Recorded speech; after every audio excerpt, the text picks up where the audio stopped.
الحمد لله وحده والصلاة والسلام على من لا نبي بعده وعلى آله وأصحابه أجمعين أما بعد فإن خير الحديث كتاب الله وخير الهدي هدي محمد صلى الله عليه وسلم وشر الأمور محدثاتها وكل محدثة بدعة وكل بدعة ضلالة وكل ضلالة في النار فأعوذ بالله من الشيطان الرجيم بسم الله الرحمن الرحيم وإذا قالوا إلى الصلاة قاموا كسالى يراءون الناس ولا يذكرون الله إلا قليلا رب اشرح لي صدري ويسر لي أمري واحلل عقدة من لساني الله إلا قليلا رب اشرح لي صدري ويسر لي أمري واحلل عقدة من لساني يفقهوا قولي. میں آپ تمام کا آج کے ہمارے اس درس میں اسلامی طریقے سے استقبال کرتی ہوں. السلام علیکم ورحمۃ اللہ وبرکاتہ. خیریت سے آپ سب لوگ؟ الحمدللہ. پہلی چیز میں آپ لوگوں کے درمیان کلیئر کر دوں. شاید آپ لوگوں میں سے کوئی یہ سوچ رہے ہوں گے میرا لیکچر سے تھوڑا لیٹ اسٹارٹ ہو رہا ہے تو شاید ہو سکتا ہے کہ بہت لیٹ ہوگا. نہیں پہلے یہ چیز اسی لیے کلیئر کری تاکہ آپ لوگ اس اطمینان کے ساتھ بیٹھیں. آج کا ہمارا جو لیکچر ہے ہم نے اس کو 2 پارٹ میں تقسیم کیا. ٹھیک ہے, پہلا پارٹ انشاءاللہ آج ہم مکمل کریں گے اور اس کا جو سیکنڈ پارٹ ہوگا وہ ہمارے نیکسٹ ویک انشاءاللہ ہم اس کو لیں گے انشاءاللہ. یقیناً تمام کی تمام تعریفات اللہ رب العالمین کے لیے ہے جس نے مجھ کو اور آپ کو ہم سب کو انسان بنایا, جانور نہیں بنایا. الحمدللہ الحمدللہ رب العالمین. اور اللہ رب العالمین کا احسان ہی ہے کہ اللہ نے مجھ کو اور آپ کو امت محمدیہ میں پیدا کیا اور نبی صلی اللہ علیہ وسلم جیسے نبی اور رسول بنا مجھ کو اور آپ کو عطا کیے. اللہم صلی علی محمد وعلی آل محمد. آج کا جو ٹاپک ہے وہ ٹاپک تو آپ سب کو پتہ ہی ہوگا. ٹھیک ہے, کیا ہے ٹاپک؟ سستی, لیزینس, ہے نا. اس ٹاپک میں ہم کون کون سی چیزیں کور کریں گے, کون کون سی چیزوں کے بارے میں ہم پڑھیں گے, سیکھیں گے, سنیں گے. پہلے ہم یہ دیکھیں گے کہ لیزینس ہے کیا, سستی ہے کیا. ٹھیک ہے, دوسری چیز دیکھیں گے اس کے ٹائپس کیا, اس کی قسمیں کیا ہیں. تیسری چیز دیکھیں گے کہ لیزینس کے تعلق سے قرآن اور حدیث میری اور آپ کی کیسی رہنمائی کرتا ہے. ٹھیک ہے, اس کے بارے میں کیا کہتا ہے. اور پھر اس کے بعد ہم دیکھیں گے اسی ٹاپک میں کہ لیزینس کے, سستی کے علامات کیا ہے, اس کی نشانیاں کیا ہے. ٹھیک ہے, اور پھر اس کے وجوہات کیا ہے, کس وجہ سے لوگ سست ہوتے ہیں, ان کے اندر لیزینس جیسی کوالٹی ڈیولپ ہوتی ہے اور پھر اپنی پوری زندگی کا ایک بڑا حصہ اس کے اندر وہ گزار دیتے ہیں. اس کی وجوہات کیا, اس کی ریزنس کیا ہے, اور پھر لاسٹ میں ہم دیکھیں گے یہ جو بیماری ہے اس کا علاج کیا ہے, اس کا ٹریٹمنٹ کیا ہے. ٹھیک ہے, تو چلیے آتے ہیں ہمارے اس ٹاپک کی طرف. سستی. سستی لکھیے آپ لوگ. سستی کہتے ہیں دین اور دنیا کے ایسے کام جس کو کرنے پر آپ اپنے آپ کو بوجھل محسوس کریں, تھکان میں محسوس کریں, جبکہ آپ کو وہ بوجھل محسوس کرنا نہیں چاہیے. یعنی وہ کام جو آپ کی ریسپانسبلٹی ہے, وہ کام جو دین اور دنیا کے خیر کے لیے آپ کے لیے ضروری اور لازم ہے, ان کو کرنے میں آپ تھکان محسوس کریں. ٹھیک ہے, اپنے آپ کو اپنے اوپر ایک بوجھ محسوس کریں, تو اس کو کہا جاتا ہے سستی. عربی زبان میں سستی کا جو لفظ آیا ہے نا وہ کسل کا آیا ہے. بولیے کیا ہے؟ کسل. صبح و شام کے اذکار میں ہم کو دیا گیا نا, اللہ کے نبی صلی اللہ علیہ وسلم کا معمول تھا. اللہ کے نبی صلی اللہ علیہ وسلم نے مجھ کو اور آپ کو یہ سستی جیسی جو بیماری ہے نا, خطرناک بیماری, اس سے پناہ مانگنے کا حکم دیا. بہت خطرناک بیماری ہے, یہ عام چیز نہیں ہے. یہ ایک ایسی بیماری ہے جو آپ کو دنیا اور آخرت دونوں کے خیر سے محروم کر سکتی ہے, آپ کی دنیا اور آخرت دونوں کی کامیابی سے محروم کر سکتی ہے. یہ آپ کی دشمن ہے. یاد رکھیں, دشمن جیسے شیطان میرا اور آپ کا دشمن ہے نا, شیطان, ویسے ہی یہ سستی میرے اور آپ کا دشمن ہے. یہ سستی نفاق کو جنم دیتی ہے, نفاق, منافقت. جس کے اندر سستی آ جاتی ہے نا, منافقت اس کے اندر آنا پکا 101% ہے. یہ بہت خطرناک بیماری ہے. جو جس کے اندر یہ بیماری آ جاتی ہے نا, وہ خود پر بھی بوجھ ہوتے ہیں اور لوگوں پر بھی بوجھ ہوتے ہیں. اور ہم سب جانتے ہیں کہ کوئی بھی انسانی فطرت ہے کہ بوجھ کو زیادہ دنوں تک برداشت کرتے ہیں. آواز ہوتے نہ رہا, کوئی بھی بوجھ کو برداشت زیادہ دنوں تک نہیں کرتے نا. لیکن ہم ہے کہ افسوس یہ سستی جیسی جو بیماری ہے نا, اس کے بوجھ کو لے لے کر اتنے دب چکے ہیں, اب ہم کو احساس ہی نہیں ہے کہ ہم سست ہے یا نہیں. یہ بیماری ہمارے اندر ہے یا نہیں. بہت خطرناک بیماری ہے. بیماری کہا گیا, ہمارے سلف صالحین اس سے ایسے بچتے تھے کہ یہ ہمارے قریب بھی نہ آئے, قریب بھی نہ آئے.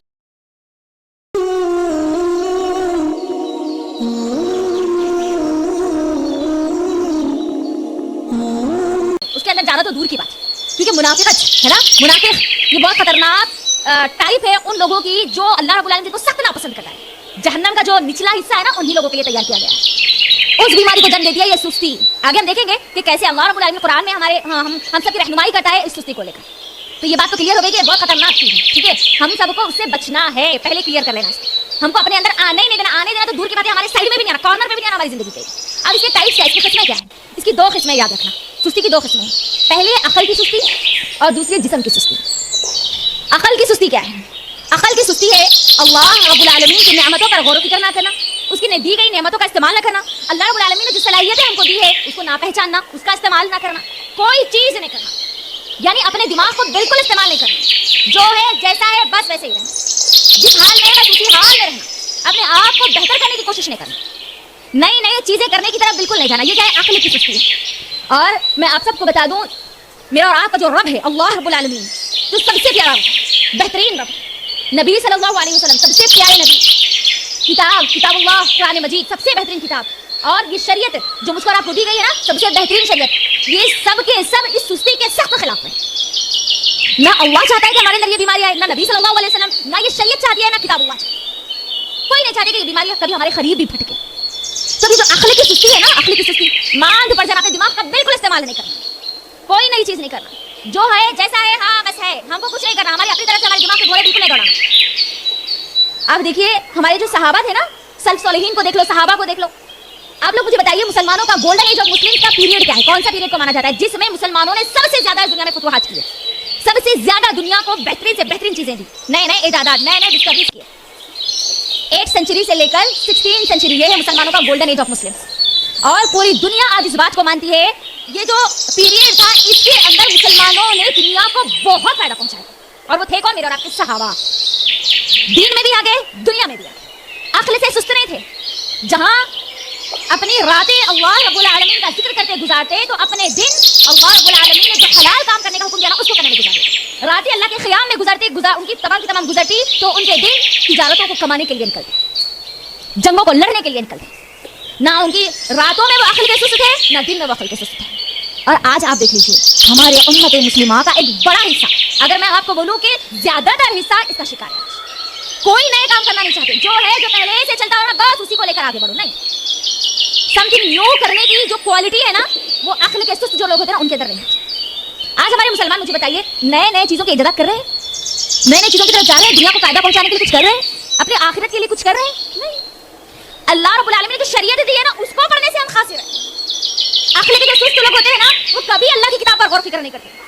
افسوس کی بات ہے کہ غیر مسلم آج قرآن کا مطالعہ کر کر دنیا کو نئی نئی چیزیں بتا رہے ہیں میں اور آپ جس کے لیے یہ کتاب خاص ہے حالانکہ پوری کی پوری انسانیت کے لیے یہ کتاب ہے میرے اور آپ کے لیے تو ہم پر ایمان لانا لازم ہے نا ان کے لیے ایمان لانا بھی لازم ہے جنہوں نے بھی ایمان نہیں لایا وہ غیر مسلم ہے وہ اللہ کو نہیں مانتے لیکن اللہ کو ماننے والے لوگوں کے لیے قرآن کو پڑھنا اس پر غور فکر کرنا ان کے لیے کمپلسری ہے لیکن یہ غور فکر کر کون رہا ہے غیر قوم. عقل کے سست آج ہم ہو چکے ہم مسلمان ہیں ہمارا ٹائٹل ہے مسلمان اور مسلمان کبھی عقل سے سست ہو ہی نہیں سکتا ہمیشہ وہ کچھ نہ کچھ کرتا رہتا ہے خود کے فائدے کے لیے لوگوں کے فائدے کے لیے کرتا چلا جاتا ہے ایک چیز پر ڈپینڈ ہو کر نہیں بیٹھ جاتا اس کو کسی نہ کسی طریقے سے اگر کوئی پرابلم آتی ہے اس کے سلوشن کے لیے وہ آگے بڑھتا ہے. لیکن آج ہمارا معاملہ کیا ہے مسلمانوں کا معاملہ اگر کوئی بیماری آ گئی جیسے کہ کرونا ہی لے لو آپ مجھے بتاؤ کون مسلمان آگے بڑھا اس کی دوائی بنانے کے لیے مسلمان سائنٹسٹ کی کمی ہے نہیں ہے مسلمان سائنٹسٹ. عقل سے جو سست ہوتے ہیں نا وہ لوگ کبھی دنیا کو فائدہ نہیں دیتے اور نہ ہی دنیا میں رہنے والے لوگوں کے فائدہ مند بنتے ہیں. دوسری چیز ہے جسم سے سست ہونا. جو لوگ جسم سے سست ہوتے ہیں نا وہ چنگم کی طرح رہتے ہیں ایک جگہ بیٹھ گئے تو بس ہو گیا ان کا کام تمام. اور ایسے لوگوں کے اندر جو سب سے زیادہ چیز متاثر ہوتی ہے نا اللہ رب العالمین کی عبادت سے اللہ رب العالمین کی عبادت کرنا ان سے نہیں ہوتا کیونکہ ان کا جو جسم ہے نا وہ سست ہے. جو چست جسم ہوتا ہے نا صحابہ کی طرح وہ کھڑے ہو جاتے چاہے ان کے پوری راتیں ہی کھڑے کیوں نہ ہونے پڑے. ہم دیکھتے ہیں نا بعض جنگوں کے کہاں پر تھے ہم لوگ کہ اللہ کے نبی صلی اللہ علیہ وسلم کے دور میں جب جنگیں ہوا کرتی تھی تو اس وقت اللہ کے نبی صلی اللہ علیہ وسلم رات کے وقت پہرے داروں کو رکھتے تھے نا کچھ صحابہ کو کہتے تھے کہ آج کون پہرے داری کرے گا. آپ اندازہ لگائیے پوری رات گھومتے ہوئے ٹھہرتے ہوئے تمام لوگوں کی حفاظت کرنا جو جسم کے سست لوگ ہوتے ہیں کیا وہی کر سکتے ہیں. اندازہ کریے دن میں بھی ہے ان کو جنگیں لڑنا اور رات میں ہے پہرا دینا یہ وہی لوگ کر سکتے ہیں جو واقعی جسم سے چست ہوتے ہیں سست نہیں.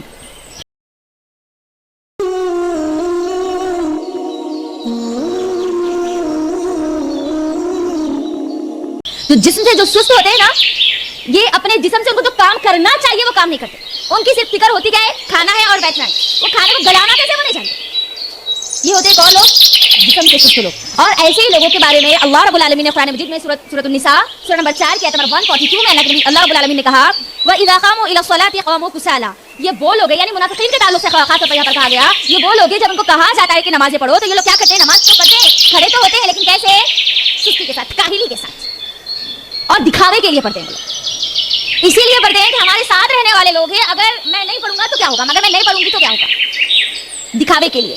یراؤن الناس لوگوں کے دکھاوے کے لیے کیا کرتے ہیں نماز پڑھتے ہیں سستی کے ساتھ کاہلی کے ساتھ.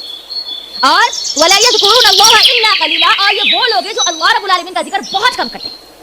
ان سے نہیں ہوتا کیونکہ وہ جسم سے سست ہے نا ان سے نہیں ہوتا اللہ کے سامنے کھڑے ہونا اللہ کے سامنے قیام کرنا رکوع کرنا سجود میں جانا نہیں بہت مشکل لگتا ہے ان کو.